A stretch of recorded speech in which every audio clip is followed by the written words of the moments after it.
Baik, sebelumnya, Assalamualaikum warahmatullahi wabarakatuh. Perkenalkan, nama saya Raffi Dalman Roni. Di sini saya mahasiswa semester 6 eh, dari program studi Teknik Industri. Di sini saya akan mempresentasikan sebuah pembahasan dari artikel ilmiah. Baik, kita langsung tampilkan saja.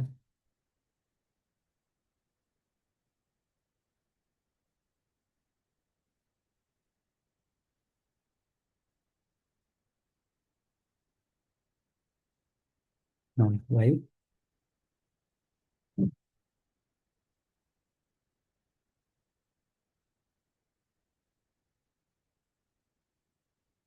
Yang di sini saya mengambil suatu jurnal artikel ilmiah yang berjudul Analisis Multikriteria Decision Making pada Pengambilan Keputusan Pemilihan Vendor dengan Metode HP.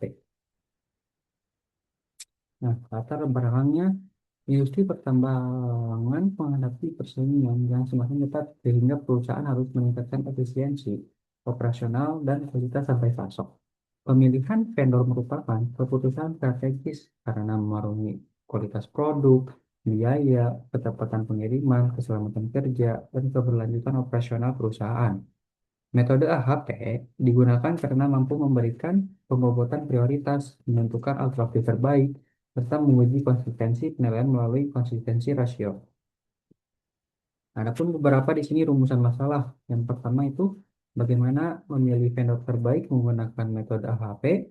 Terus yang kedua, bagaimana menentukan bobot kriteria dalam proses pemilihan vendor menggunakan metode AHP. Terus yang ketiga, vendor mana sih yang paling layak dipilih berdasarkan hasil analisis menggunakan metode AHP. Adapun tujuannya di sini, yang pertama itu menentukan vendor terbaik menggunakan metode AHP. Yang kedua, menghitung bobot kriteria yang digunakan dalam proses pemilihan vendor menggunakan metode AHP. Yang ketiga atau yang terakhir, menguji konsistensi keputusan.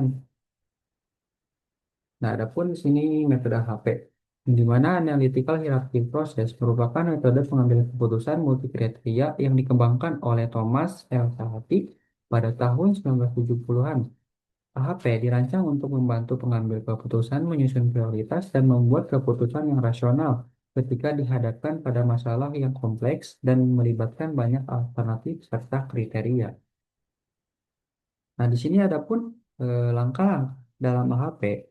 Yang pertama itu menyusun struktur hierarki yang dimana di sini itu berdasarkan tujuan utama yaitu memilih vendor terbaik, kemudian diikuti 6 kriteria penilaian dan 5 alternatif vendor. Terus yang kedua menyusun matriks perbandingan berpasangan.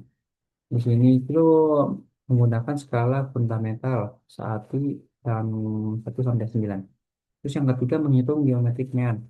Karena terdapat 7 responden, maka seluruh hasil penilaian digabungkan menggunakan rumus GM sama dengan N akar X1 kali X2 kali X3 dan seterusnya. Dengan geometric mean dan jumlah responden X itu nilai penilaian masing-masing responden.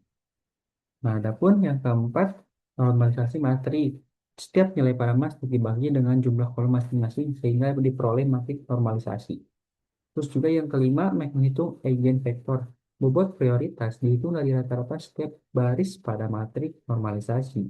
Yang keenam, menghitung nilai Vmax, yang dimana nilai ini digunakan untuk mengetahui tingkat konsistensi hasil penilaian responden. Yang ketujuh, menghitung konsistensi indeks atau CI. Nah, adapun beberapa rumusnya yaitu CI sama dengan Vmax dikurang N dibagi N kurang satu. Nah, 8 itu menghitung konsistensi rasio dengan rumus CR sama dengan dibagi CI dibagi RI. Nah, keputusan dikatakan konsisten apabila nilai CR kurang lebih dari 0,10, sedangkan apabila CE lebih dari 0,10 maka memang perlu diperbaiki atau diulang. Oke, di sini uji kasus pemilihan vendor baru. Itu yang pertama ada alternatif di sini ada alternatif A1, A2, A3, 4, A5 dan di sini pun ada beberapa kriteria. Yang pertama itu kode C1 quality, C2 cost, C3 delivery, C4 environment, C5 safety, C6 moral. Nah, di sini juga perhitungan geometric mean, yang dimana di sini ada beberapa nilai responden yaitu 7. Nah, nilai-nilai itu berbeda-beda. Nah, di sini dengan rumus GM dengan 7 akar 5 kali 5 kali 4 kali 5 kali 3 kali 5 kali 4. Nah, dengan hasil 30.000 akar 7 sama dengan 4,36. Nilai ini di, kemudian nanti dimasukkan gitu, ke dalam matriks perbandingan berpasangan sebagai nilai representatif seluruh responden.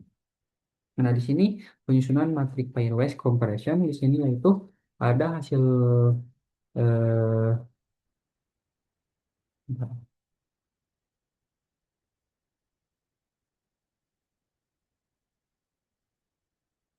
Nah, ada di sini tuh hasil geometric mean, kemudian disusun menjadi matri perbandingan berpasangan.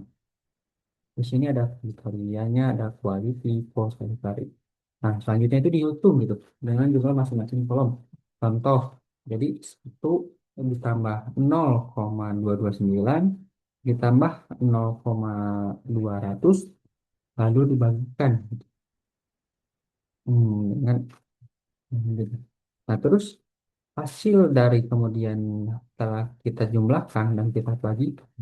Nah, untuk kualitas sendiri itu hasilnya 1,429, untuk cost 5,860, untuk delivery 8,000. Next, di sini ada normalisasi matriks. Normalisasi dilakukan dengan membagi setiap elemen matriks terhadap jumlah kolomnya, yaitu dengan rumus formalisasi sama dengan nilai dibagi jumlah kolom. Nah, untuk baris pertama yaitu 1 dibagi 1,429 yang artinya 0,700.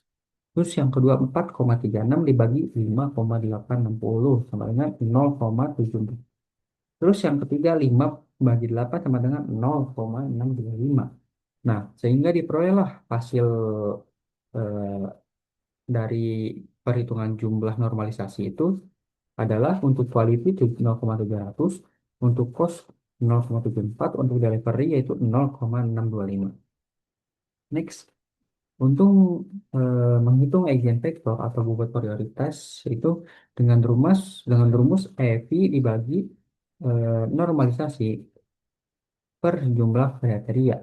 Nah, jumlah baris kuadrat yang barusan telah saya hasilkan itu karena terdapat ketiga kriteria. Nah, jadi EV sama dengan 2,09 dibagi 3 yang hasilnya 0,690, sehingga bobot quality itu hasilnya 0,690. Nah, untuk menghitung Vmax ini, langkah berikutnya itu menghitung eigen maksimum. Nah, yang dimana dengan rumus Vmax sama dengan A kali EV bagi EV. Misalnya, kayak barusan gitu hasilnya kan langsung muncul. Nah, di sini tuh hasil dari sebelum-sebelumnya tuh kita jumlahkan dengan total dan hasilnya itu 6,18 untuk Vmax-nya tersendiri. Nah, lanjut menghitung konsistensi indeks atau CI itu dengan rumus CI sama dengan Vmax dikurangi M dibagi M kurangi 1. Nah, Vmax ini dengan total 6,18. Nah, ini adalah salah satu hasil dari penjumlahan konsistensi indeksnya. Nah, untuk jumlah kriterianya itu 6. Jadi, CI sama dengan 6,18 dikurang 6 dibagi 5 sama dengan 0,036.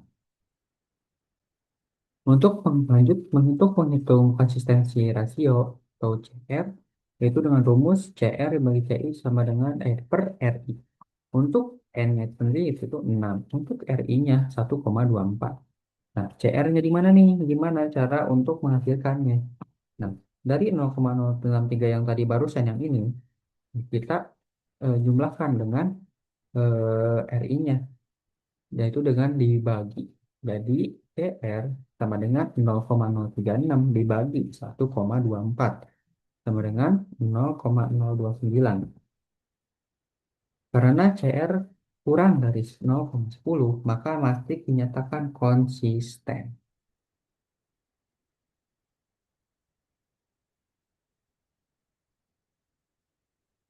Nah, oke, di sini kita apa? langsung ke hasil akhir ranking, yaitu setelah kita hasilkan vendor A4 dengan bobot akhir 0,34, yaitu dengan rankingnya 1. Nah, untuk vendor A2 0,24, rankingnya 2. Untuk vendor A5 dengan bobot akhirnya itu 0,18, 3. Untuk A3 dengan bobot akhir 0,17, yaitu rankingnya 4. Nah, untuk vendor A1 sama dengan bobot akhirnya itu 0,07, rankingnya 5. Nah, setelah bobot setiap kriteria diperoleh, langkah berikutnya adalah menghitung bobot setiap vendor pada masing-masing kriteria. Bobot tersebut kemudian dikalikan dengan bobot kriteria dan dijumlahkan sehingga diperoleh bobot global masing-masing vendor. Hasilnya menunjukkan bahwa vendor A4 memperoleh bobot tertinggi sebesar 0,34 atau 34%, sehingga dipilihlah sebagai vendor terbaik. Nah, untuk kesimpulannya tersendiri, pada penelitian ini dapat disimpulkan bahwa metode AKP mampu membantu perusahaan dalam memilih vendor terbaik secara objektif dan sistematis. Proses pengambilan keputusan dilakukan dengan membandingkan setiap kriteria secara berpasangan menggunakan penilaian dari 7 seorang ahli. Hasil perhitungan menunjukkan bahwa quality merupakan faktor yang paling penting dengan bobot sekitar 46%. Hal ini menunjukkan bahwa perusahaan lebih mengutamakan kualitas produk dibandingkan hanya mempertimbangkan biaya. Selanjutnya, hasil pembobotan global menunjukkan bahwa vendor A4 memperoleh nilai tertinggi sebesar 0,34. Sehingga dipilihlah sebagai yang terbaik karena memiliki performa yang paling baik berdasarkan seluruh kriteria yang digunakan. Dengan demikian, penelitian ini membuktikan bahwa metode AHP dapat digunakan sebagai alat bantu pengambilan keputusan yang lebih objektif, transparan, dan dapat dipertanggungjawabkan. Nah, untuk kriterianya itu bukan apa ya, tidak dipentingkan, namun bobot yang paling penting itu 46%, tapi terkecuali dari bobot quality ini, adapun beberapa bobot yang di bawahnya itu juga merupakan salah satu faktor penting gitu. Tapi ini adalah yang paling penting prioritasnya ini. Nah, mungkin cukup sekian dari penyampaian eh, hasil dari jurnal atau artikel ini. Mohon maaf apabila ada kekurangan dari penyampaian ataupun salah dari kata saya. Cukup sekian dan terima kasih. Wassalamualaikum warahmatullahi wabarakatuh.